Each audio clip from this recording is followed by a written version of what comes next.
Welcome to Pulp Mythos. I'm Brian here with Spencer and Larry, and we're going to be discussing 30 Coin season finale, episode number 8, titled Sacrifice. This is the finale. Hopefully there's a season 2. There better be a season 2 the way this thing ends, and we're going to talk about that. But before we do, please hit the sub button, hit the bell, leave us a like and a comment, and let's start. I think this was a great season as a whole. I thought this episode was a great, almost horror film. I love the atmosphere. I love the effects. I love the extra mile they went with props. Um, yeah, what was your guys' initial reaction to the finale?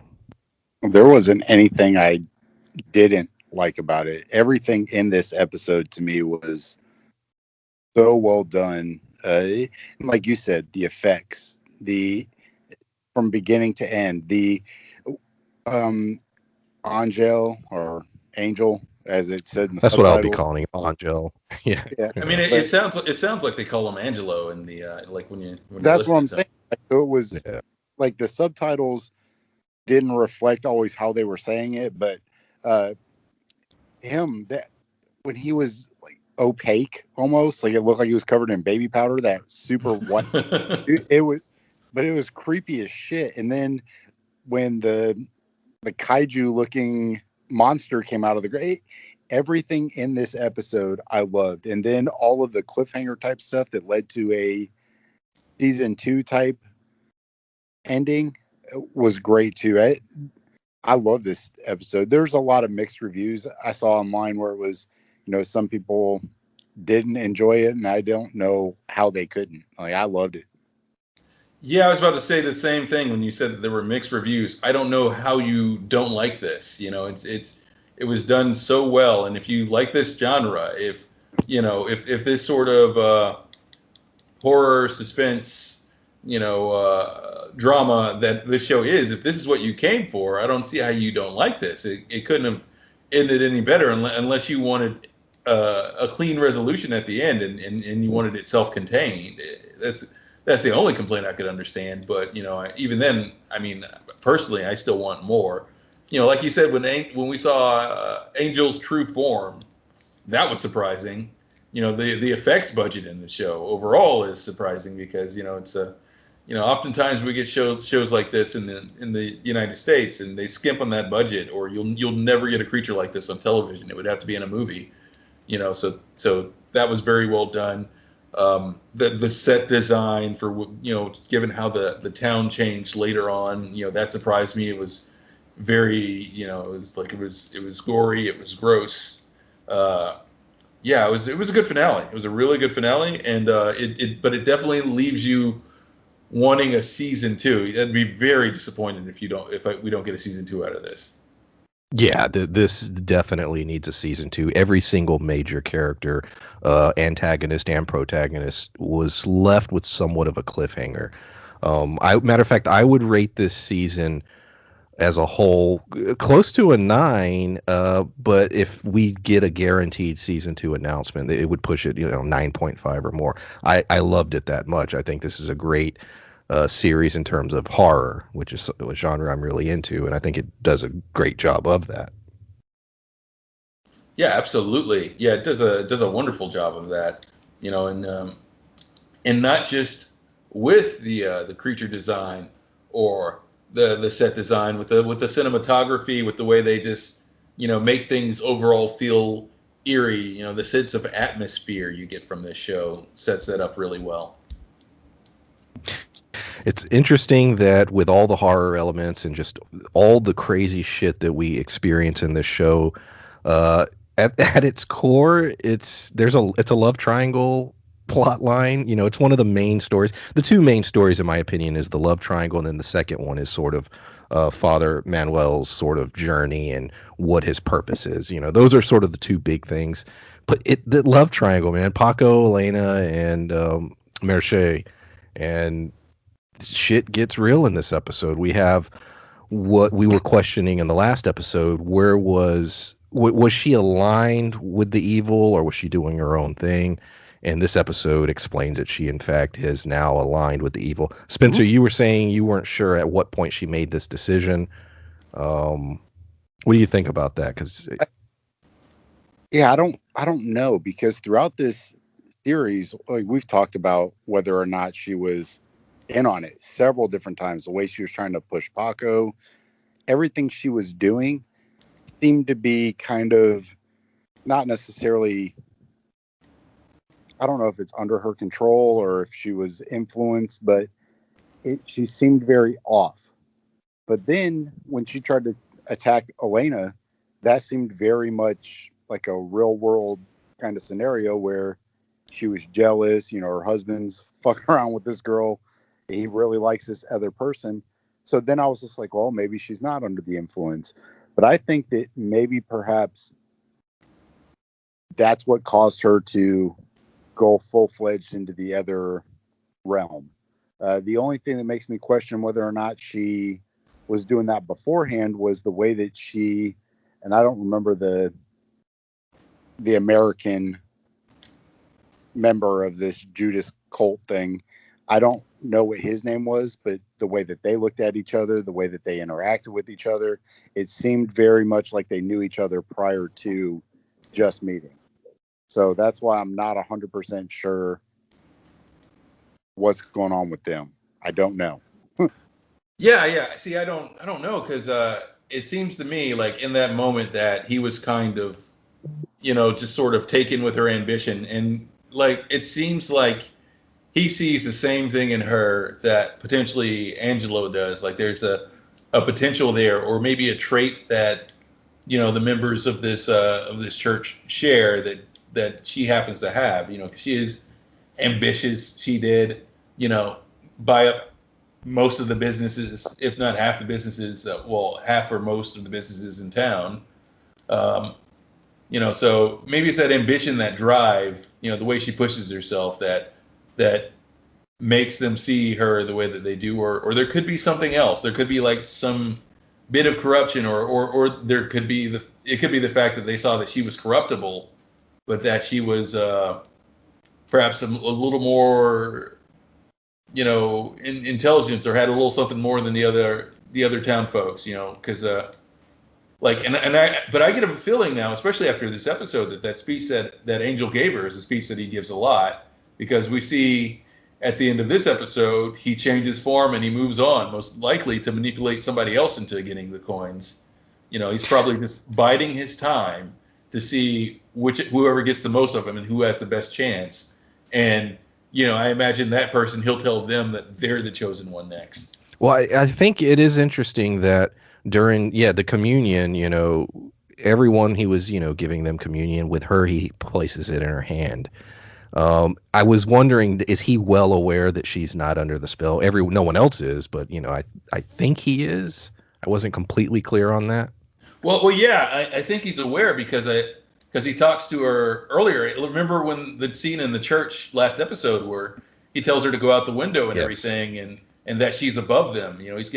He's given her the God, what's his name? The Darth Sidious speech and everything, where he's like you're above them, you're better than them, and he's trying to, and he's tempting her, like, so he's aware, I'm sure, but as far as whether she was in his pocket yet, I imagine it's the sort of thing where she was on the fence, like much like Spencer said, until Paco, made his choice very clear, because she had that talk with him and she met with him and everything, and she may not have gone through with this until she tried to kiss him and she was rejected outright.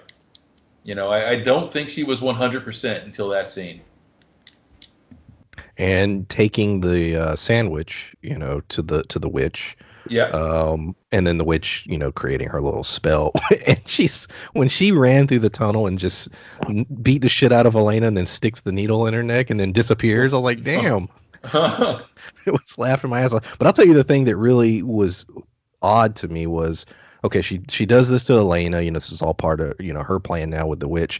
When Paco comes at the end and he sees Elena and he sees the witch, why didn't he just shoot her? And like, I'm sitting there the whole time, like, shoot the witch. At this point, after everything you've seen, after everything that's going on, why have you not unloaded that clip into her? And that was the one thing that just kept bugging me. He did eventually kill her after she turned into her spider form or whatever, but right. I don't know. That was bugging the hell out of me. I don't disagree. It was they have these weapons. And even when Marche started beating the shit out of Elena, like I understood that a little bit more. I Like that was understood the like the hesitation one there. time. Yes. That's what I'm saying. I understood that one. But I didn't understand the hesitation with the witch lady who has been fucking with them this whole season. Well, the second half of the season. She wasn't really around the first couple episodes, but they are aware of her now. They are aware of who she is now. Right? And for him to wait and not just be like, well, fuck it, and take her out, I didn't get. But to me, it just showed how much of a wuss Paco is. He does not do well in the face of fear. And Paco does not make his own decisions very well. You know, left to his own devices. You know, and like I imagine that's why Marche pushed him so hard. Like, but yeah, absolutely. You know, it's this sort of thing where, you know, it may be worse than that, in fact, because if you remember, like Jesus knew who she was. You know, because we were making jokes earlier. It's like, what is she just like the town witch, and everybody accepts that? You know, so if you guys have had this witch in your town for this long, that you know, like she's just known as a town. She has a house there. She has a house in town. You know, so yeah, she lives there. So it's like, okay, you know what she's about, and you now know magic is real and that she's in on this. So you know she has powers, and yet, like you said, he hesitated so much. Yeah, it was just it just stuck out. I was just like at one that particular point, I'm like shooter, you know, and we got the cool little spider, you know, metamorphosis, but we go ahead. I've made the comparison before, but with the whole thing with Angel and with the witch, it's very much like a page out of an issue of Berserk. You know, just the way they're transforming. Angel seems a lot like Zod. You know, it's very Berserk. Yeah, I 100% agree with that. So, and speaking of Berserk, Manuel discovers that he is part of the plan. He is the sacrifice. He is the Saint Judas. He is needed in this, and the spear returns, and it was all everything was orchestrated, even the exorcism in which he got access to the coin, leading to this moment, to this castle, to this village. It was all part of the plan. Now, what he does at the end, first of all, the dove stuff was badass. I like the fact that was cool. You know, yeah, I just thought that was cool the way he was using the dove to gain knowledge, and then finally in the end using it to actually defeat Fabio, knocking, you know, and then, you know, spearing his ass like Goldberg through the damn balcony onto the ground. But what do you, if in fact there's a season 2, which I hope there needs to be, and he survives somehow? Do you think he survives? Where do you think his story could go from here if in fact he is in a season 2? Which one, Manuel? Both, to be honest. If I know that Fabio made it. Now he could have. I mean, he was covered in the little similar runes to what. Yeah, they both look pretty fucked, but but the way that they came out, he kind of hit the concrete first, and then Manuel landed beside him. So I think that he probably at least softened the blow for Manuel. But all those guys like ravaging each other around them may have been kind of like The Walking Dead when, and I hated it, but like when Glenn, because they were all kind of attacking each other. And I think that could have been his saving grace. That they were all trying to get the coins. They weren't really worried about Manuel or Fabio at that time. So I think that because they were fighting each other, he could have easily made it out had he not died from impact or the spear wound or, you know, Did you guys, was your assumption that all the different priests grabbed different coins and jumped in their cars and took off, and that they were sort of doing their own thing now? Or what did you gather from that scene? Yes, the ones that survived, that's my assumption, that they, you know, each have their own coin, and Marche hid hers and everything, and, you know, went with this priest who may think he has the upper hand, you know, in his relationship with her, but I'm sure we will find out differently later on, because, you know, I see this whole thing being kind of cyclical in a way.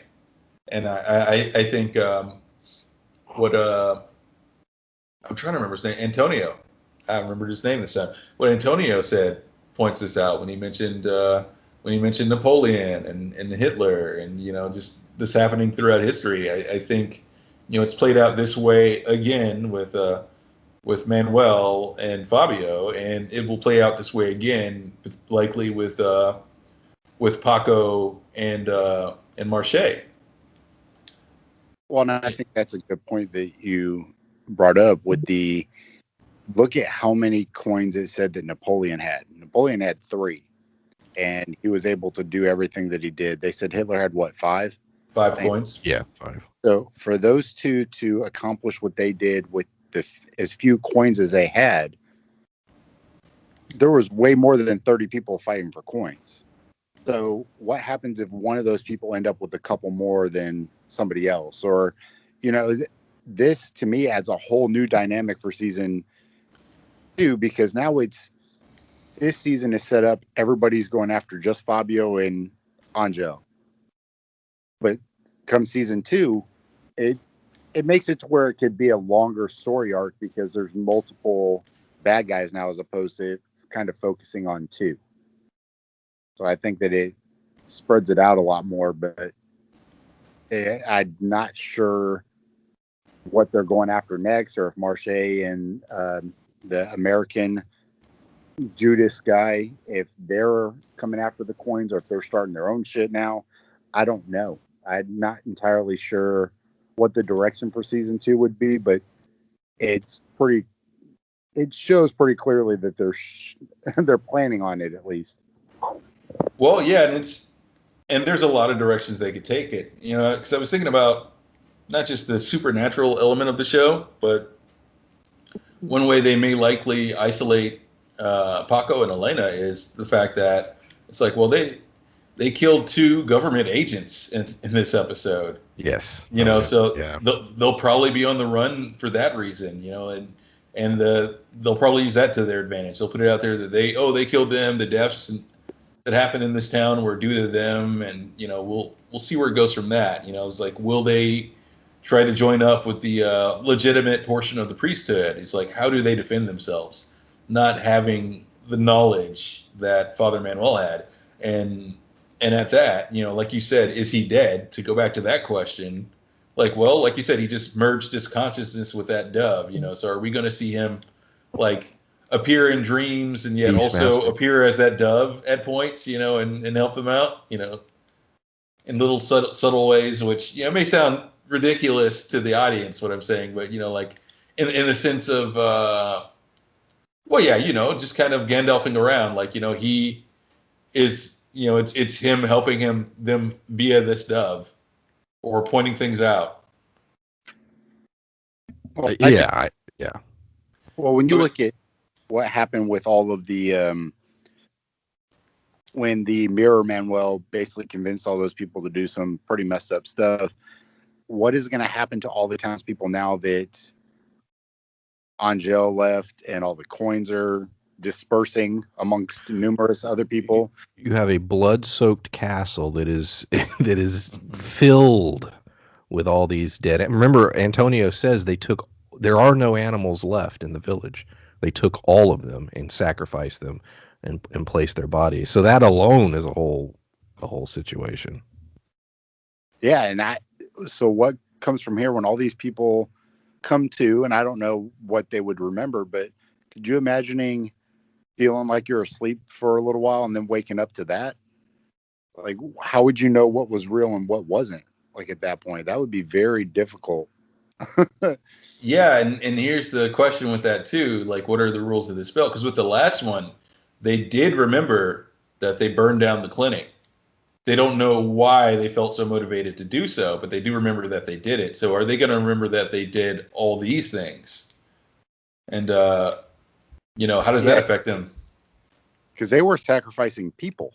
They were trying to grab people and sacrifice them as well. Like the whole tourist group, they basically snatched those dudes up and grabbed all of them. And one of the ladies was not having it. And then you looked at the kid, the one that was playing soccer. Dude, In the last the fact that episode? Antonio gave her up Yeah, so that's that pretty he cool.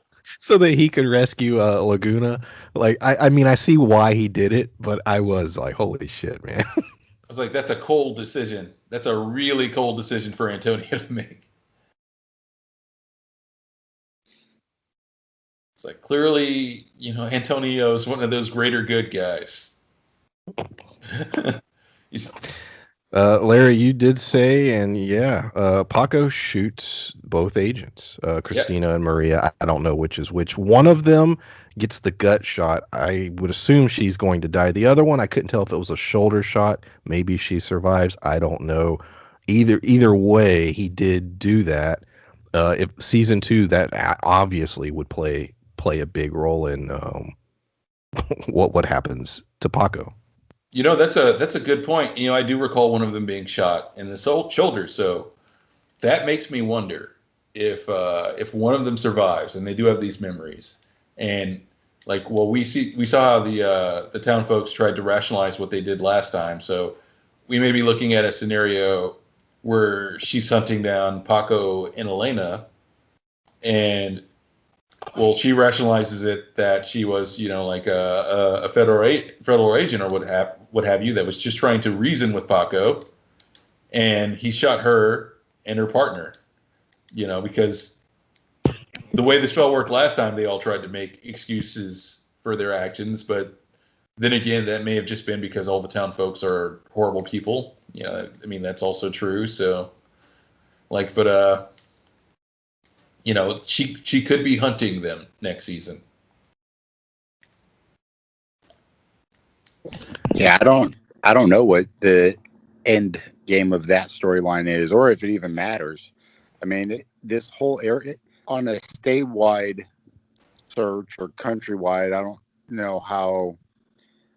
Just Germany's got the city states. I'm sure that Spain has a bunch of provinces and states too, because they said state police, or that's what the subtitle said. I don't know how well translated that is, but this area is not going to believe that a group of, priestly people came and took the town and manipulated a bunch of people, sacrificed every ant. Like, it's not going to be a believable story.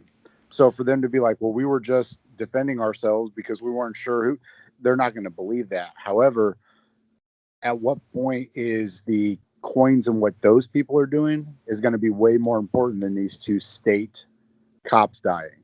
Like, I don't know how that's going to come into play later, if it's going to bring it up something. Do you think they could throw a twist in there? And I'm just spitballing ideas at this point. But what if the church, because they were keeping a lot of secrets from the actual Pope. They were sort of keeping him in the fog. What if the church itself has some kind of secret division that would deal with something like this? You think in other words, do you think there's a possibility of some kind of organized group that'll get involved for the good side? Well, yeah, possibly, because for one, that goes back to a few episodes ago when Manuel was talking to his friend, and he mentioned that they have the advantage until Fabio gets all 30 coins. So there has to be something, and Manuel mentioned that he knows spells too. So what Fabio's doing doesn't mean much to him. So my question is there. Are there certain spells that Fabio knew that we didn't get to see in this series because of obviously how it ended, that Fabio just wouldn't be aware of because he didn't complete his training? He made his Faustian bargain for power. I would say Elena and Paco, their best bet is maybe to do, and the only thing I can think of that they would know to do, due to Elena's interaction with Manuel through his dreams, would be to go to a war zone and figure, or a place of great conflict, and figure things out. They'd have to hide out and maybe learn some of those spells themselves, or see if they can find a legitimate priest. But that begs the question, who could they possibly trust, and how would they know to trust them? Yeah, I don't know who. Yeah, because like you're saying, they're might form this basically like superhero group of people who are trying to do good things. But at what point are you going to be able to tell which one's being good, which one's being bad? Marche seemed like it was just jealousy that had her all worked up. But then for her to just run off with the American Judas guy, that's a big deal. Those are big flips in character. So at what point do you know who to trust? Like but I think that'd be a very interesting way to tell a story too, though. Well, yeah, and before you even get to that point, it's like, how do you find one good priest even that you don't know? Because all these people, and I think you were pointing this out earlier, like, all the priests that were there, those were legitimate priests. They are members of the Catholic Church in this series. So, it's like, how do you know who's corrupt and who's legit? Yeah, definitely. We see Angel change forms, go through Mirror World, and end up what appeared to be Times Square. So he's going to America. Do you think that might play a role in the next season story-wise, or I don't know why else they would have had that scene. Yeah, that's a good question. It's hard to say, story-wise, how that's going to affect things, or what is his plan? What does he plan to do in America? Is the question, because all the coins are right there. Is he just waiting for? Oh, you know what? Spencer mentioned himself. When he talks about the American priest, maybe he's just waiting for them. Maybe the plan is to still work with him and Marche. Yeah, you might, maybe. Actually, it's funny, that guy played a role. I should have wrote his name down. He did actually say his name once. But we've seen him throughout the entire series. He was sort of the guy that went and did the deed. He would collect the coins, but he served his masters, Fabio, Angel. He did their bidding, but now it appears that maybe he's doing his own thing. Do you think him and Marche are gonna do their own thing? That he has some other ulterior motives? That's the thing that was most interesting to me about the ending, is it seems like there was a breakdown in the system of whatever it was they were trying to achieve. I guess bring the apocalypse or whatever. And I'm just I guess it's the bid for power. Everybody wants power, but yeah, how fractured is their organization? Who controls their relics? I was thinking about all those kinds of things at the end. Yeah. Well, yeah, we had talked about that too. The whole which good relics are going to overpower the bad relics. But now, without all of the coins being together, what bad relic would overpower any one good relic? I think that the end goal for the opposition would still be to get all those coins back. Because I don't know what else would be as strong. I don't. And I'm sure that might be another revelation next season. Like, the betrayal wasn't the biggest thing, it's this. And I don't know. Yeah, it's hard to say whether their structure was fractured or if, this is part of their order, because, like we have that scene where the two priests are talking and correct me if I'm wrong, but they both seem to be they both seem to be in the dark about who's going to be in charge, because they mention a position that I forget what they say, or a name or a title within their organization, and they're like, well, who's going to be such and such, and one guy goes, it won't be you, huh? The Kamalingo or Karmalingo. It's a member of the church. I only know that from one of the books, the Da Vinci Code books, Robert Langdon books. The Angels and Demons one. It's one of the. There's like bishops. It's one of the. It's order of hierarchy. It's one of those. Oh, gotcha. But it's not like the top dog or anything. No, it's one of, because it's like, I think it goes bishops. Well, that was the interesting. I think the Carmelingo. It's like 7 or 8. I can't remember. Yeah. I watched a video recently on the three popes. You ever heard about that? No. There was we'll talk about it later. There was an era where there were three popes. It was a whole conflict and everything. One of them was a pirate, an ex-pirate. It's a crazy ass story. Anyways, in that they show the hierarchy, and yeah, it's 7 or 8 different things. A few of most of them I knew. There were some names I was like, I never heard of that. As far as the positioning, but it was interesting that when Fabio walked out, he had his little staff and his hat. Everybody was down. They were like, "All right, he's our guy." And the second his ass got speared out onto the ground, they were like, "Fuck it, he's out." I just looked it up. There's a Pope's number 1, and then underneath that is cardinals, archbishops, bishops, priests, and then the Catholic congregation. But the Carmelingo, I want to say, is the right hand to the Pope. It's his vice president. That's interesting. Yeah, so they were arguing over who would be the number 2. Which makes you wonder if was it the sort of situation where they were wondering, once their new order is officially established and all 30 coins are had, if they were wondering who would assume that position, or if word had gotten around that a number 2 had already been selected, and if not that number 1 spot, is that number 2 spot possibly reserved for Marche? Are those the great things that Angelo was talking about? You might be onto something there. That would explain her being in that scene. Maybe that was a foreshadowing of where her position lies.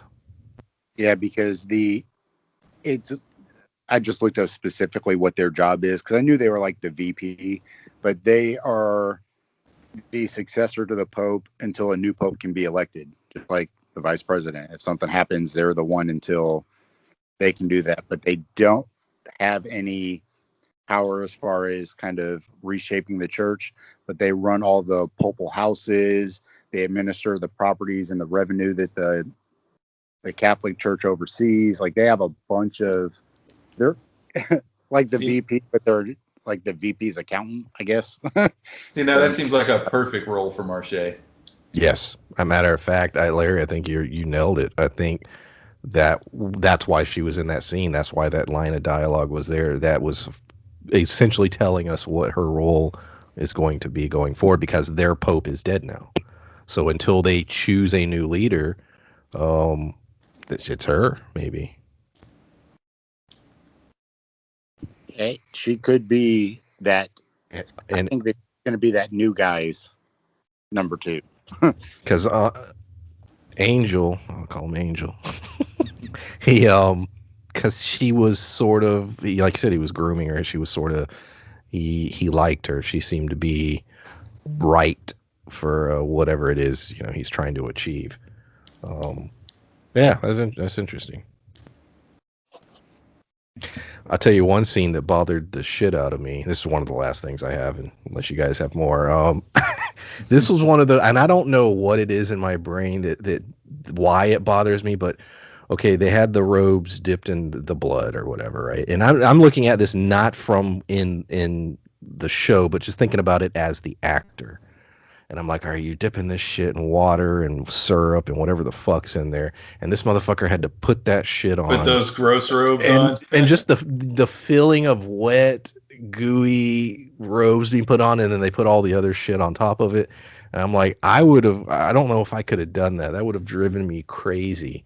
Just the thought of having to put that on. That's the price his character had to pay to ascend. Put on those wet, cold robes. Yeah, I was a little grossed out by that too. I was just like, because you can imagine the texture. Exactly. Yeah, it wasn't even. I don't know, man. It'd be like putting on a pudding shirt. Exactly. Yeah. Yes. Like a really dank pudding shirt. I mean, that was like animal blood and whatnot. Oh yeah, I'm sure it smelled awful. Well, I said I'm not even looking at it from the series point of view. I'm looking at it from the actor point of view. That was probably a syrup.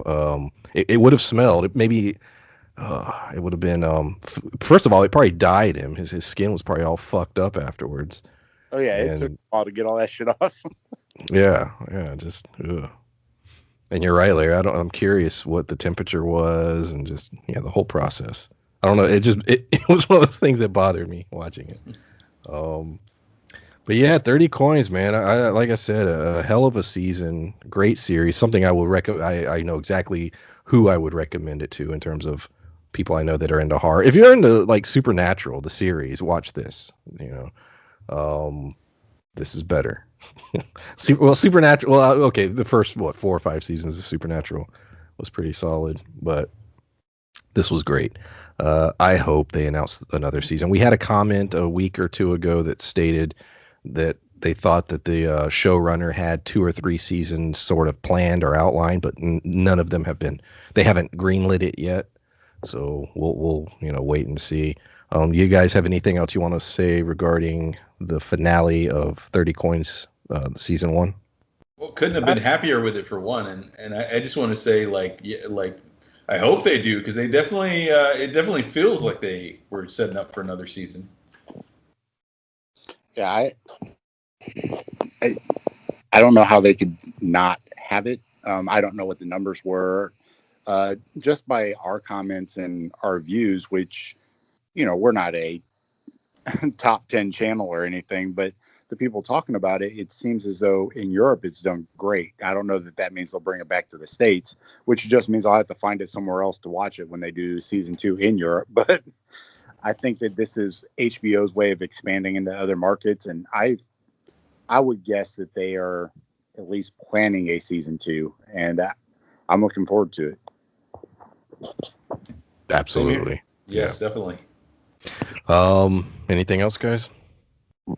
I wanted to say we talked about the effects of the kaiju monster demon thing.